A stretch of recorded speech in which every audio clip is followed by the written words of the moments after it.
கல்யாணக்கார வீட்டுக்கு போறோம், உலகத்தை போல உலக காரியங்களுக்கே நம்ம ஈடுபடுறோம். சாவுட்டுக்கு போனா மாரடிக்கிறோம், கர்மாதிகார வீட்டுக்கு போனா மாரடிக்கிறோம், கல்யாணக்கார வீட்டுக்கு போனாலும் பொட்டுப்பூ எல்லாம் என்னென்ன வைக்கணுமோ எல்லாத்தையும் வச்சுக்கணும், என்ன பண்ணணும் பண்ணிக்கணும். உலக மனுஷிய போல உலக மனுஷனை போல அப்படி தெரியுது. விசுவாசியா, அது விசவுசியா, அது உலகத்தானா, அது தேவ பிள்ளையா, ஒண்ணுமே கண்டுபிடிக்க முடியுது. அதனாலதான் ஆண்டவர் சொன்ன, உனக்கு எனக்கு வித்தியாசம், என் ஜனங்களுக்கும் புறஜாதி ஜனங்களுக்கும் வித்தியாசத்தை உண்டு பண்ணுவேன்னு ஆண்டவர் சொன்னாங்க. இன்னைக்கு ஆண்டவரை குழம்பு நிற்கிறாரு, எல்லா ஜனங்களே தெரியாம குழம்பு நிற்கிறார்.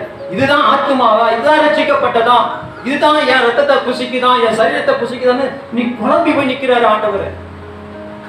மற்ற ஜனங்களை விட்டு உங்களை நான் பிரித்து எடுத்தேன்னு பைபிள் வாசகம் சொல்றது. மற்ற ஜனங்களோட தான் இணைந்து போய் இசைந்து போய் ஒன்றா இருந்து நம்ம செயல்பட்டு இருக்கிறோம். அவங்க பாருங்க, உலக ஜனங்களோட ஒட்டி வாழ்றதா நம்ம அதிகமா விரும்புகிறோம், உலக மக்களோடு சார்ந்து வாழதான் நம்ம விரும்புகிறோம்.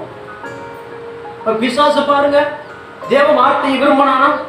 சாரி, ஆதாம் ஏவாள் தேவனுடைய வார்த்தையை விரும்பினாங்களா? விரும்பல. சாத்தானுடைய வார்த்தையை தான் விரும்பினாங்க. புசிக்க கூடாதுன்னு சொன்னாரு, புசித்தாங்க. தகப்பனின் போதகத்தை அவர்கள் மறந்தார்கள், பாவத்தில் விழுந்து போனார்கள்.